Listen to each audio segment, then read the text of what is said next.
A lot of people in my last video regarding Camp Mystic had been posting comments about their experience with the Boy Scouts or Girl Scouts. I know not all girls attending camp or their families are in the club, or that all Boy Scouts and Girl Scouts are part of the club. The information in this video is going to be just to highlight the likely overall indoctrinating intent of those who founded the clubs. One definition of a scout is a talent spotter or recruiter. Another definition is observer, soldier, spy. The term scout is used for a domestic worker at Oxford University. The verb to scout means to search for someone or something in various places to look for suitability.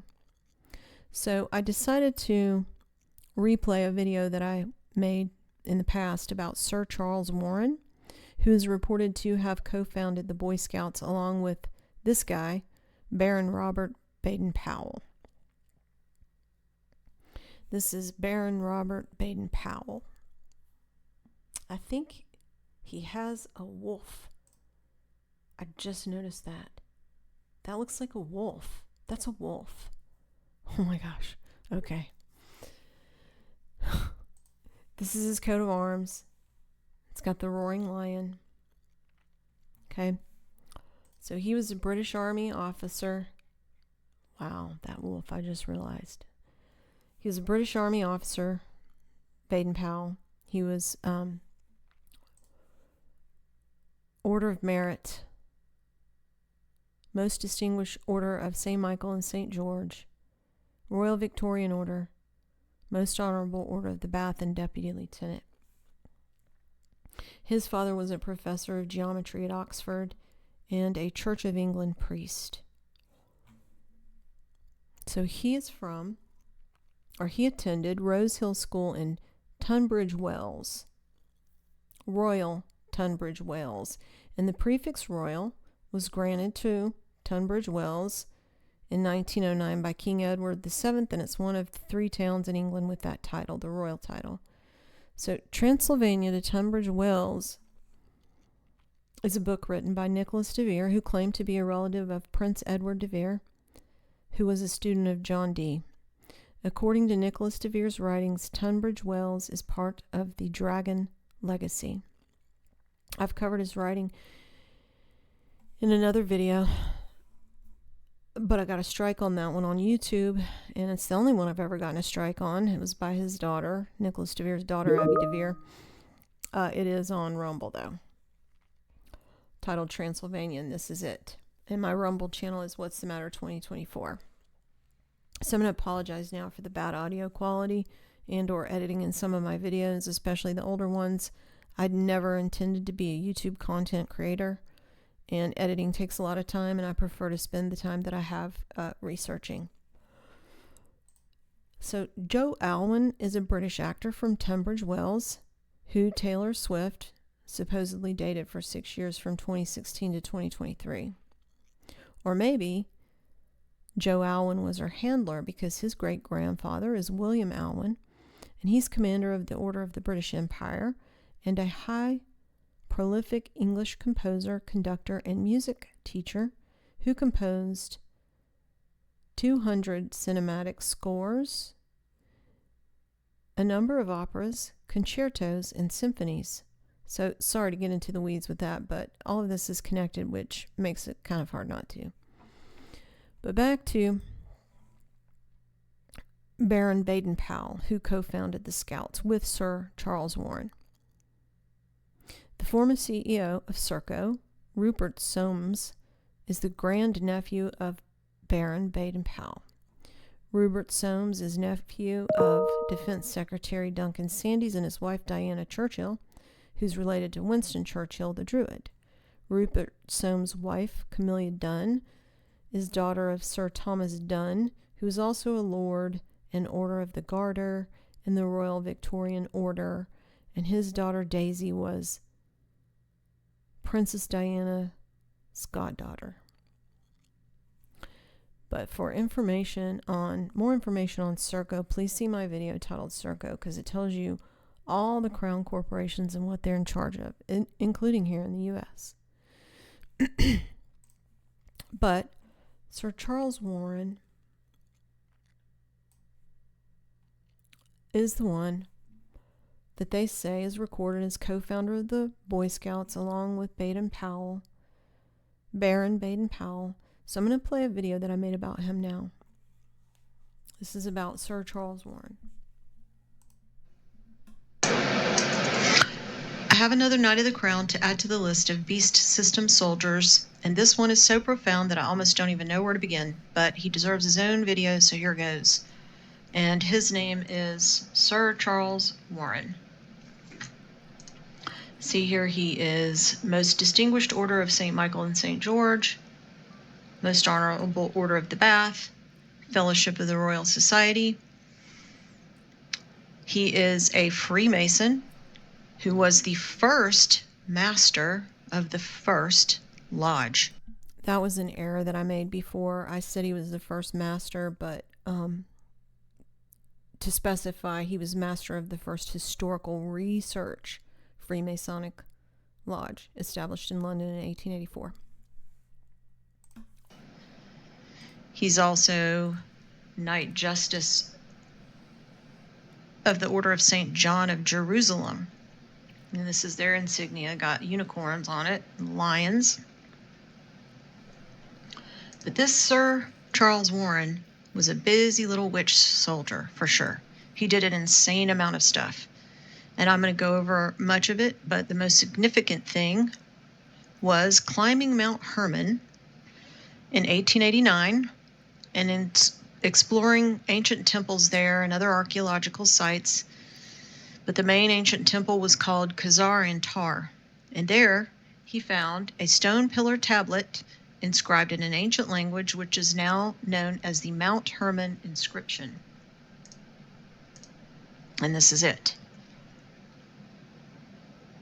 And the inscription was translated at that time by Warren to read, "According to the command of the greatest and holy God, those who take an oath proceed from here."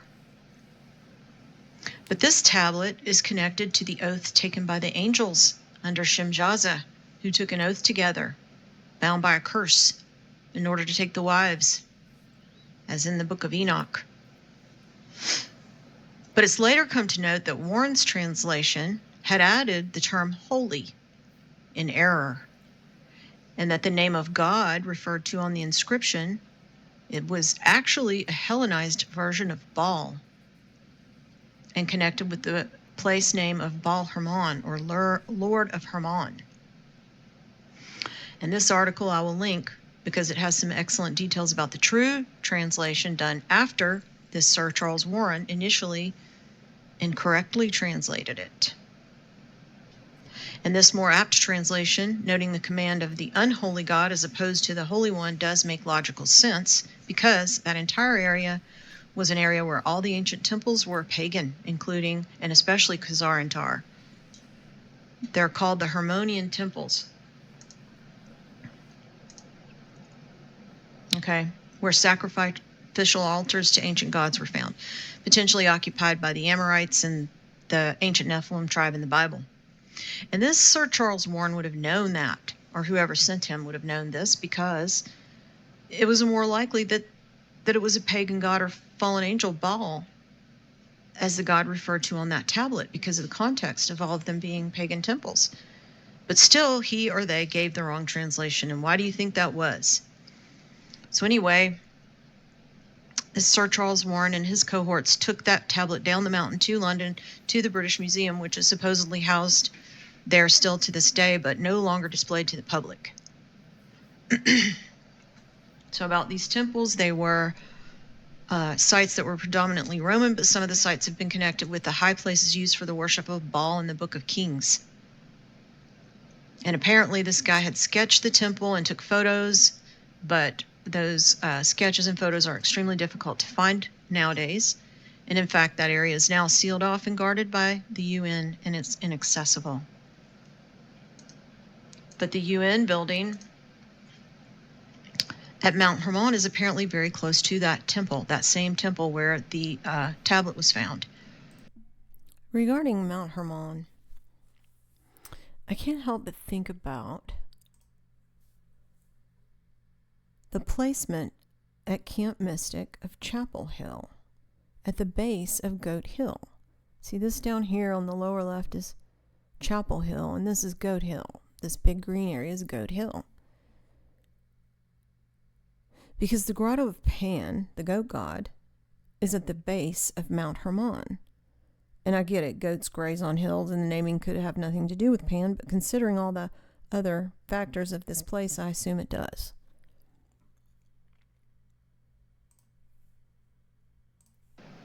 But it's off limits, it's militarized, and this is it. The UN building, and this looks like the Star of Ishtar. It's got 8 points and a circle. So that was in 1889. So that's kind of the last high-profile thing he did, but there's so much more. And it's insane for one person. It follows the pattern of these knights with all their various talents, kind of like, Elon Musk, So what else about him? There's a lot, and this is crazy. So what else about him? In 1861, when he was just 21 years old, because he was born in 1940, so he was just 21 years old, he worked on surveying Gibraltar using detailed trigonometry surveying methods. And at age 17, he'd already been commissioned as a lieutenant in the Royal Engineers. And then he became an instructor at the School of Military Engineering in Chatham and was promoted to captain for his work when he was just 25 years old. And here's the Royal Engineers, their symbol. Where is it? To remind you that 60% of sales on Amazon come from independent sellers, Tracy from Lilies of Charleston. I don't know if I have it. Yeah, here it is. See their insignia? It's the same as the Order of the Garter. Royal Corps of Engineers. It's a military royal order. Okay. So 17, he became commissioned as a lieutenant in that. Then he became instructor at the School of Military Engineering in Chatham and was promoted to captain when he was 25. So then what happened? In 1867, when he was 27, Sir Charles Warren carried out the exploration of the Temple Mount in Jerusalem, leading to common day knowledge of the topography in the area. It says in 1867, Warren was recruited by the Palestine Exploration Fund to conduct biblical archaeology reconnaissance. So let's read about this because I was unaware of the history of that. And this is just an academic paper about it.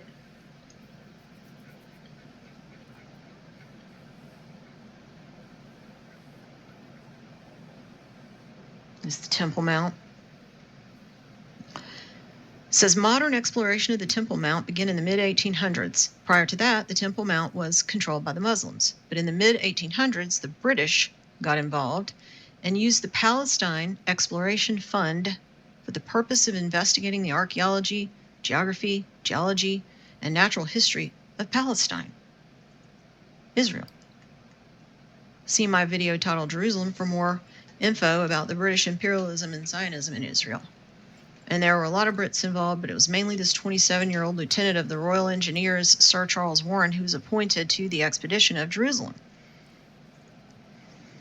And here are some of the questions they wanted answered supposedly out of that undertaking. What was the exact location of the Jewish temple as built by Solomon and finally destroyed by the Romans under Titus? What was the date of the construction of the Dome of the Rock? Question about the Church of the Holy Sepulchre. The lines followed by the three walls of Jerusalem in the 1st century.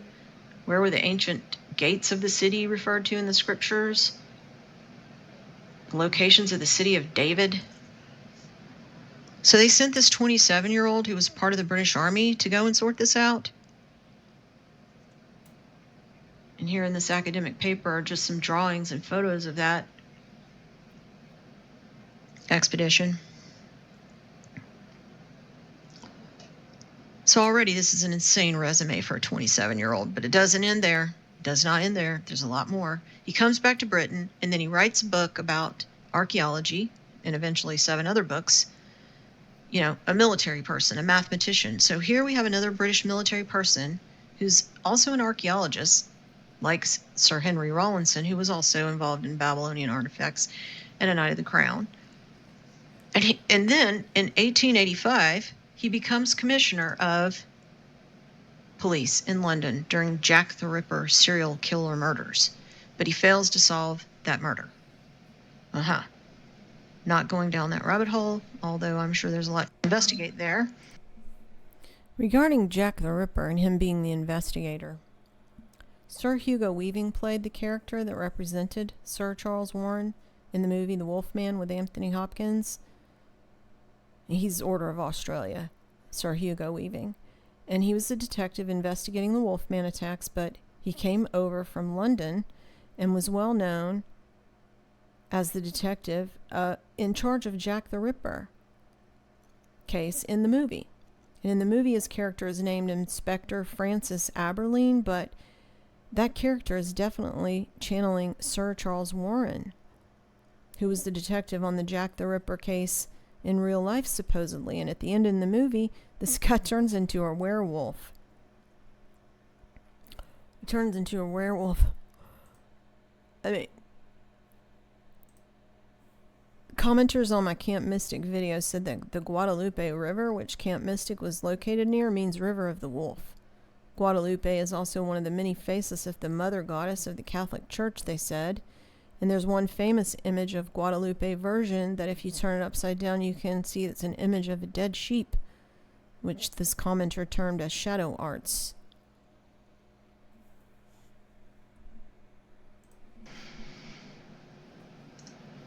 And then in 1887, he oversaw Queen Victoria's Golden Jubilee celebration to mark her 50th anniversary as monarch.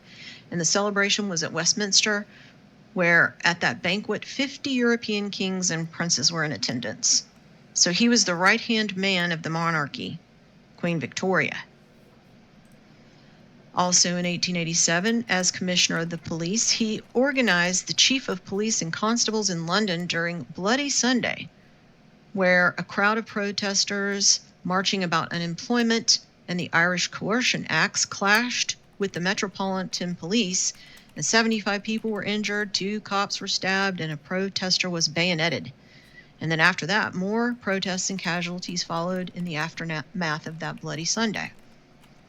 So this is all around the time of political upheaval, and Queen Victoria and British imperialism is on the rise, and Jack the Ripper, which is a rabbit hole I don't want to go down, but was that a distraction? Or a false flag sort of thing, Jack the Ripper? Maybe an MI6 thing, because you know, the MI6, they're all knights also. Or maybe this guy was Jack the Ripper, you know? He's a jack of all trades, it seems. So then in 1889, he serves in the military in South Africa, expanding British claims there in South Africa in the Second Boer War. And he also served in the first one. But it says eventually British forces used scorched earth policies. The terrible conditions suffered in concentration camps by civilians, mostly women and children, who were displaced by the policies, brought the remaining Boer guerrillas to the negotiating table, ending the war. And this resulted in a number of South African nations becoming Commonwealth nations under the British monarch. So in 1889, that same year, where he brings South Africa into the Commonwealth and oversees his bloody war, that's the same year he climbed Mount Hermon and brought back the Fallen Angel Command Tablet.